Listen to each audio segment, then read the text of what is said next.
What's up, Grind Gang? It's your boy, Coach Rico La'Mar. We back in the building, man. Episode 9. This one's going to be about the collective impact, empowering marginalized communities. We had an awesome episode last week with Miss Bianca, Ladee Bee Franks. That's with an S at the end. We want to get it right this time, y'all. So we had to bring her back in the building to discuss this very, very important topic here, guys. And this is kind of an extension to that, is that we need to showcase how the different organizations can collaborate when it comes to tending to some of the issues of the marginalized communities. So without further ado, let's get Miss Franks back in the building. You did.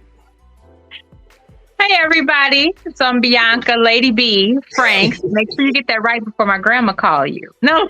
Ladee Bee, that's right. Yeah, so I've worked heavily in the community for probably 20 plus years, just trying to figure out, how to support mostly our youth. I have a huge focus on youth and therefore a huge focus on family, because the basis of family, the foundation for youth is family. So figuring out however we can do to support families to make sure that they are creating successful foundations for children so that children can grow up and not in survival mode. One of my big things is how do we get people to a point where they're not just surviving, but thriving and enjoying life. Exactly. So let's just jump right into it. You already touched on, just a little taste of it, a little bit. But so collective impact, right? This is the commitment of different sectors to work together to solve these complex social concerns, right? So we're talking about stuff like poverty, the lack of access to healthcare, and much more. And so research pretty much shows that when organizations like the nonprofits, businesses, the government entities, funders, community leaders, once they align their efforts, we can really get down to business and tend to, make a huge impact in this community too. So I noticed you, like you said, you just touched on some of the work that you've done. What are some of the key challenges, right, that you see happening in marginalized communities? Listen, the collaboration could actually. What a lot of people don't realize is how Tears of Hope was born. That's my organization that I founded. Tears of Hope was not born because I said, hey, I got the answers, let me spread the word. Tears of Hope was born because they diagnosed my son with autism and developmental delay and sent me home with this 16-page packet that had words like retarded in it and just things that really struck my core. And just being very transparent, I went home, drank a bottle of wine, cried myself to sleep, and got up the next day and said, it's go time. And I've been advocating heavily for my son ever since. And the thing that dawned on me right in that moment is that if this is how they are transferring information to parents in our community with no support, no basis, no foundation of support, then there's more than just me out here, wondering what to do next.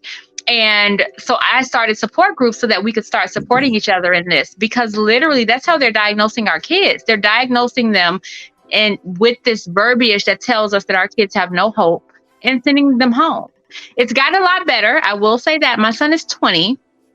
So this was 15 years ago. So information has gotten a lot better. When my son was first diagnosed, it was like 1 in, I want to say 16, 17 boys that had autism, and it is now 1 in 4.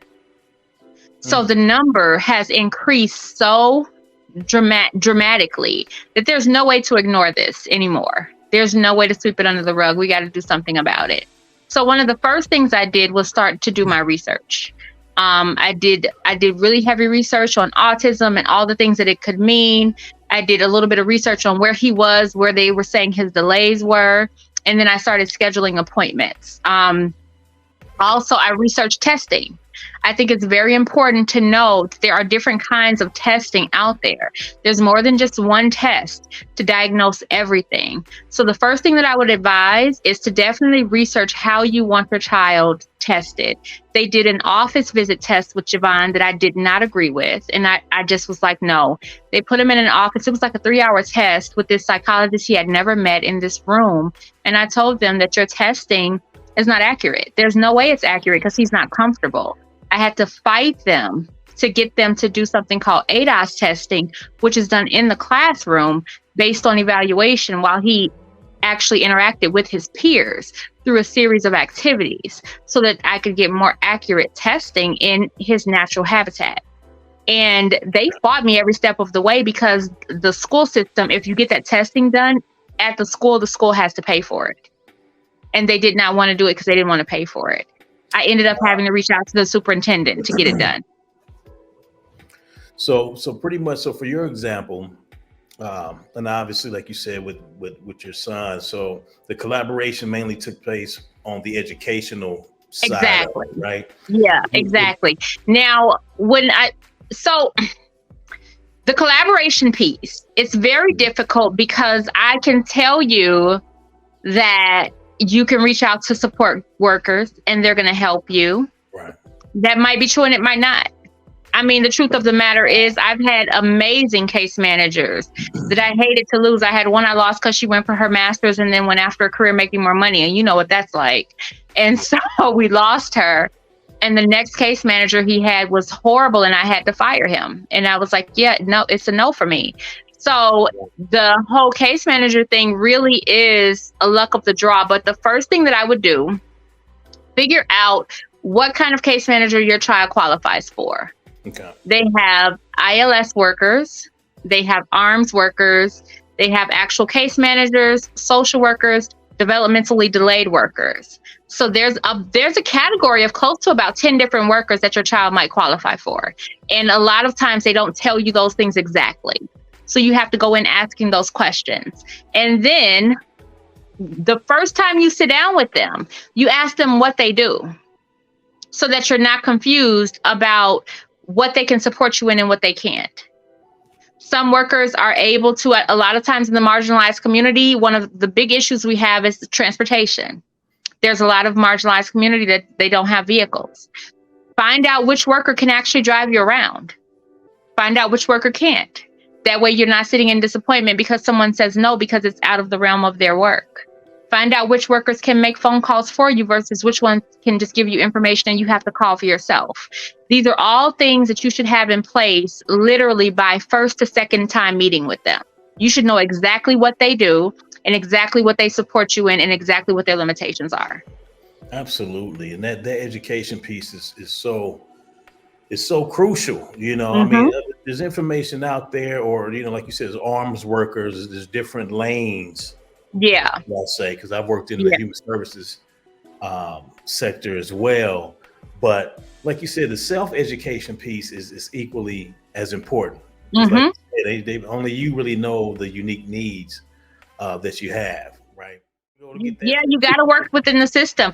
I remember finding out that my son had a developmentally delayed worker that I had never met or spoken to. Oh, wow. And he had this work assigned to him for the past 3 years. And I wanted to know right away what kind of reports did this man turn in about my son when I've never even spoken to him.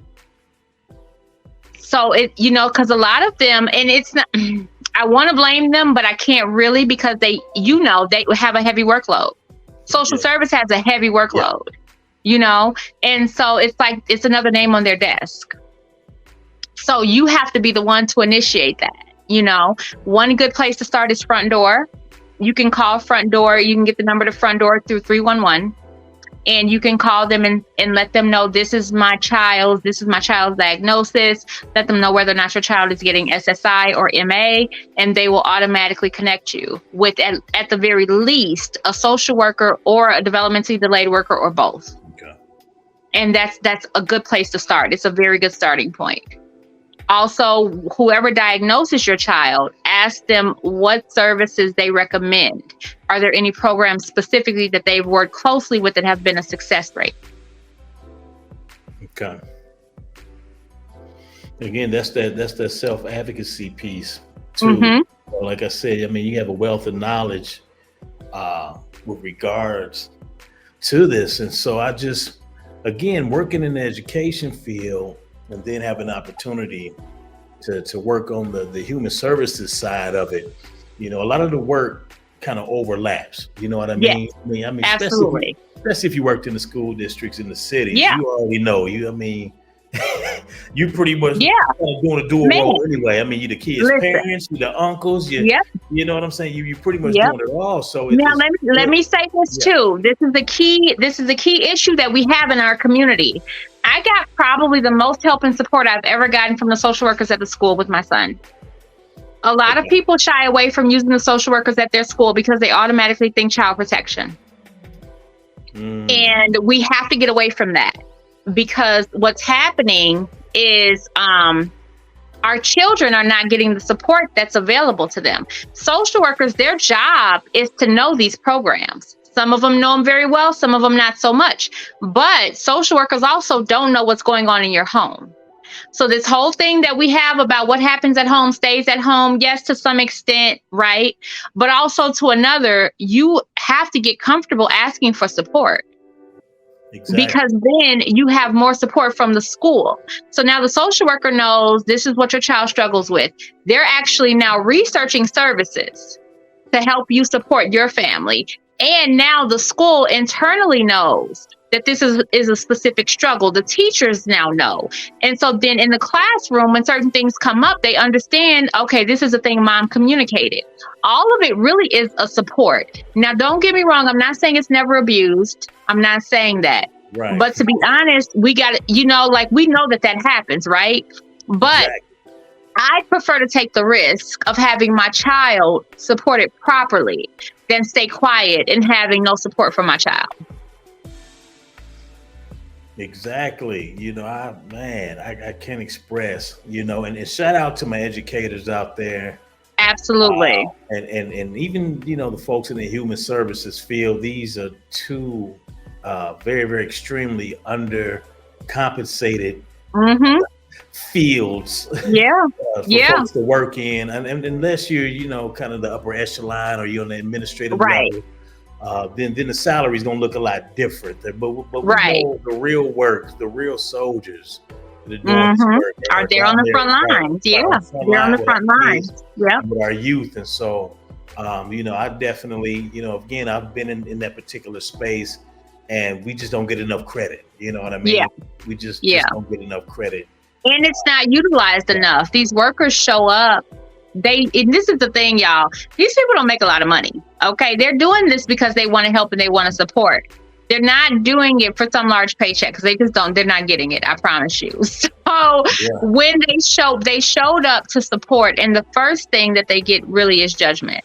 It's this judgment, this assumption. They came to call child protection on me. They came to say I'm a bad parent, all those things. And I'm not saying that none of those things exist. I'm not saying that. But what I am saying is it's a 10% situation. It really is. They really are there to figure out how best to support your family. So what I like to do as far as the services that I provide. So that's, once again, I started Tears of Hope for the advocacy piece, because I wanted to connect with parents from a parent-to-parent level. Because sometimes I feel like educators and the ones with the degrees kind of talk above their head a little bit, and it can be very intimidating. Yeah. But I work very closely with a therapist that has her own practice. So when we need professionals to step in, I'm able to connect. She works very closely with a psychiatrist that helps with diagnoses. So we're able to connect. Then my other business is supporting young adults with special needs, with entrepreneurship and things and activities, etc. So I feel like in order to really do this thing successfully, it has to be a full circle. It has to be a whole complete 360, because you cannot support somebody in one area without supporting them in all areas. Not at all. So my goal is to create an organization very similar to NAS. I'm a big fan of NAS, Northside Achievement Zone. Yeah. Because I feel like it touches on all bases to support the family all the way around. And my goal is to create something very similar to NAS, specifically for special needs families. Nice. And so for you guys who don't know, we're here in Minnesota. The Northside Achievement Zone, I think that was part of an initiative that Barack Obama had actually started. And so I think they gave, something about, I think $200 million over X amount of years. Yeah. In order to service a particular area of North Minneapolis, and so a very, very low income, marginalized area. Yep. exactly as Bianca mentioned, they have some wraparound services there. Do you know the address to NAS over north? I'm trying to I do remember. not know where their main office is. Yeah, But we can definitely get it by the end of this. By the end of this, though. Yeah. Oh yeah, I'll end up putting it down in the link as Yeah. well for some families who may be interested in their services. I know a couple of people Absolutely. who have worked for NAS, Mhm. that may still be there. But Yeah. again, as we talk about just the collective and what organizations that are involved in this work, Yes. you get NAS, you get the Boys and Girls Club. What else? You got Lutheran Social Services. I know they do some good work. Right now, I work very closely with a private practice called Life Curation. Our goal is definitely a target for youth. The director is Denise Williams. She's also a Black therapist who hires mostly Black therapists, so we can actually have therapists that look like us. And right now, our goal is to enter into the schools group, and we actually have done therapy groups, like everything from meditation to yoga, just to general conversation groups, so we can just get these things out when we're talking to youth that are specifically in high risk homeless situations, all the way to boys. We have a few groups at Boys and Girls Clubs. We also have a few groups that we're doing through schools. And the goal is to take that information into schools, connect with the parents on an advocacy piece. This is what's going on with your kid. How can we support you? And just basically building the bridge to give these kids a better foundation. Exactly. I like to point out the moms. The thing is, when I talk about parents in the urban community, I like to really point out that parents in the urban community are not showing up because they're lazy. They're not showing up because they don't care. They're not showing up because they don't want to. We are talking about generations of mental, physical, chemical imbalance challenges that have never been addressed because we don't address it. We're talking about moms that work 2 to 3 jobs to make sure that the bills are getting paid, that literally just doesn't have time to come to parent-teacher conferences. We're talking about issues of depression that goes unaddressed. So mom, or dad, physically can't get out of the bed and things like that. So I like to really highlight that when I'm talking about urban community parents, because I don't like the stigma that's been placed on urban community parents that they just don't care, because that's not accurate. We do care. And one of the reasons why I believe so much in the focus of mental health when it comes to our community is because it's gone unaddressed for so long. And now we are seeing everything, to me, that happens in our community literally is tied to mental health. I don't care how big, how small. When you see these kids, like you said, not being supported at the school, a lot of times that's a mental health thing, whether it's the parent, whether it's the kid, whether it's a generational thing, all the way back to great grandma. And we have to start addressing it so that we can support the families. Precisely. I know with you, you're into sports and all things like fitness, right? And so I know when you do the coaching, you can be a little rough on my boys. I already know it. I can tell, right? Well, not necessarily, because it's the educational piece to that too. You know what I mean? Right. So it's the And balance. then It's the balance. It depends. It's just like with education too, right? Mm-hmm. It's not a one size fits all when it comes to the coaching aspect as well. So I totally understand what you're saying when it comes to the same thing with our parents and the parental involvement in the schools. And so it's been, like I said, I've had quite the experience just all the way around. I worked in the level 4s, you know what I mean? Most of the classroom I've been in, these so-called EBD and CBC, you know what I mean? So all of the alphabet soup, like I mentioned before. Right. And so I've had a pretty wide experience in seeing the different challenges that our parents are facing. And so I'm glad you touched on some of those resources, and then even some of the personnel, you know what I mean? As far as the mention of the social workers being some of the most impactful. So guys, I hope you're listening in. Don't I don't want to say belittle. Do not, not take advantage of the social workers that's in your children's school. Absolutely. And when in full transparency, I've seen it all as a mom. My son was put in level 4. Actually, believe it or not, he was more successful in level 4 than he was in other schools. We've had the restraining. We've had to have him removed and taken to the hospital by ambulance. I've had to have him removed from the home. So all of those things I've experienced. All of those things are part of our dynamic and our makeup as a family. I know the amount of trauma on families when it comes to meltdowns and special needs kids and not knowing what to do and whether or not a group home is best and whether or not staying home is best and what's safe and what's not. And so when I say I know, it's because I really, really do know. It's very little that my household hasn't gone through. Absolutely. And like I said, I've been the staff in there where we've had to physically, hold kids to keep them from hurting themselves and others. And so I totally, I'm still friends with a lot of my old co-workers too, who've been around in the game 20 plus years. And man, that's what I mean by, we were the folks down there on them trenches. You understand? See, you got a lot of administrators who took the fast track to get to where they are. But they never really, worked them trenches like we did. You understand? That's right. That's right. It take a special kind of people to work with special people. And so that's why I said, I got to take my hat off and give kudos to those who really put in the real work. Yep. When it comes to, working with our kids in these schools, man, because, we're needed. You know what I mean? Absolutely. Across all cultures. You understand? Absolutely. So I know that the minority staff, the more diverse the staff, the better. We've had, in most cases, we've had, more success than actual teachers. Yeah. In the classrooms. You understand? Absolutely. Are critical when it comes to these classrooms. Yep. Paras. I was with the paras the whole time when they were boycotting. I was with them. Like, when I tell you, my son came home talking about paras more than he did the teacher.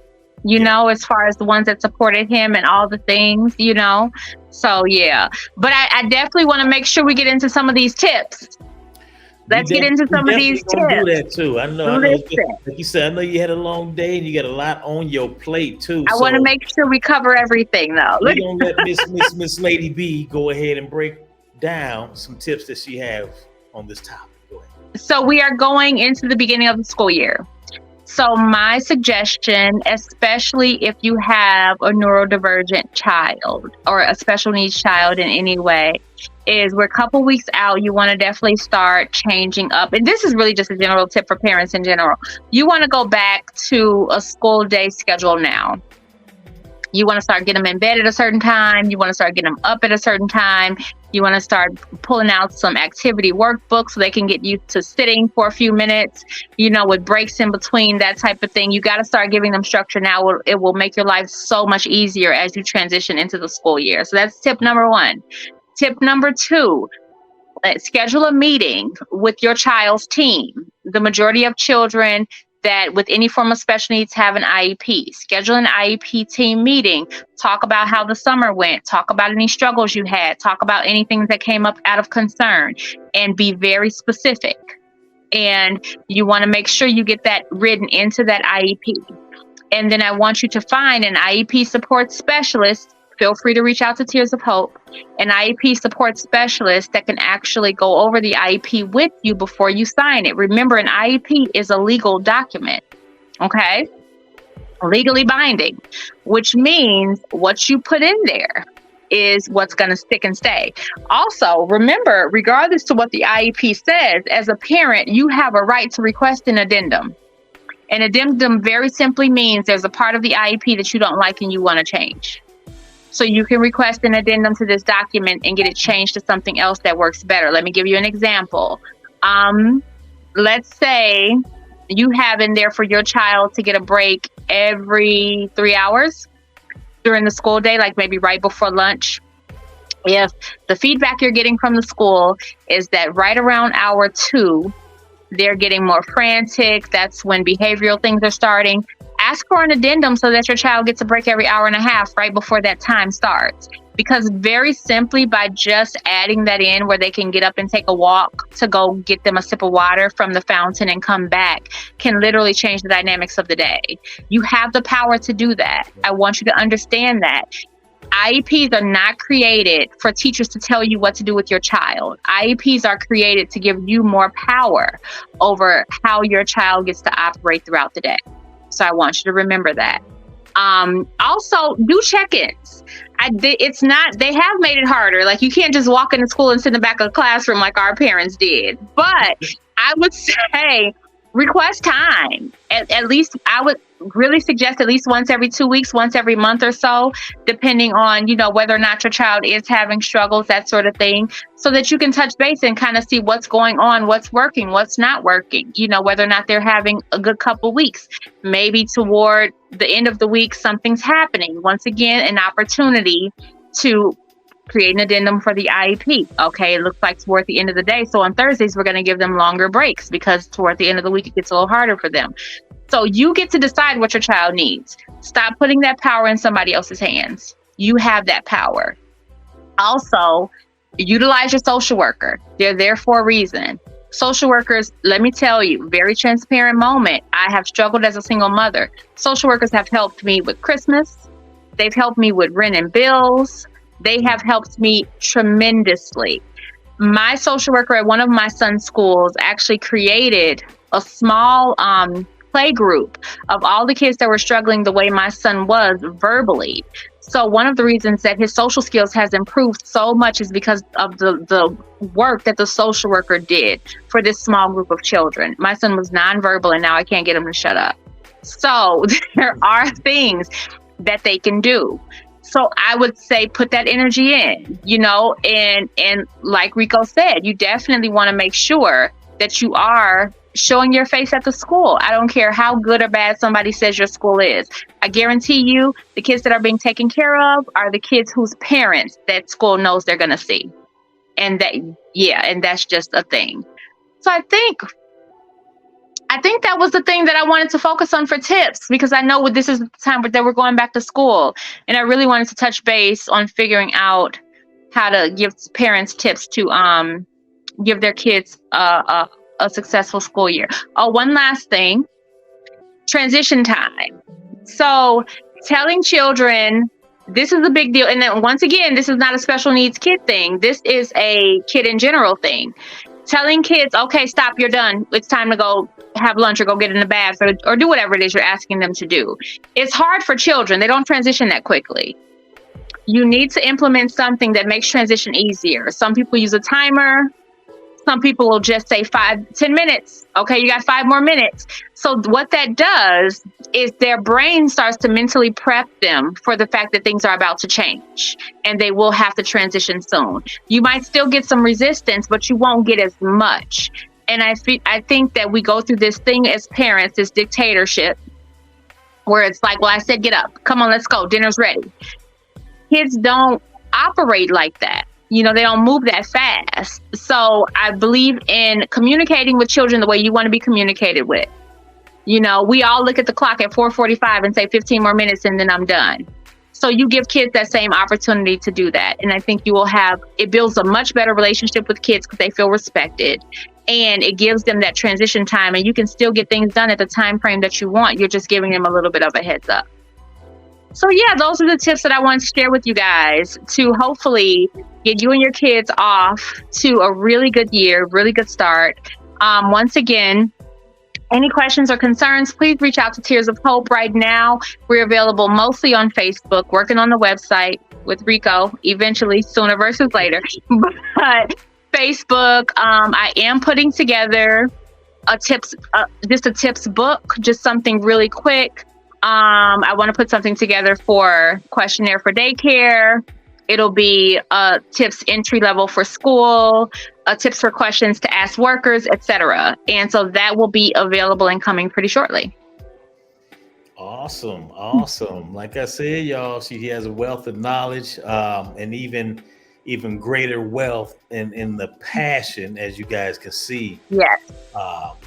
Just being a parent and someone who's been in the space of mental health as well. And so another great conversation, guys. And always, and this Miss Ladee Bee is going to be, a regular on here. We're going to touch on a lot of different topics. And so, definitely we're happy to have her back on as a guest, and she's always welcome to. And so, again, more importantly, guys, like I said, really, don't just take this information and just, pass by it, put it to work.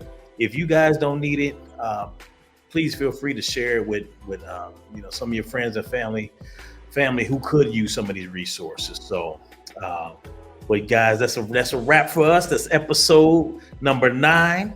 Always a pleasure. Right, and we are on iHeart. We're on iHeartRadio, Apple Podcasts, Spotify, and a couple other platforms too. I just like to shout those guys out. People are more familiar with those. Yes. And so, until next time, we are getting out of here. Peace out.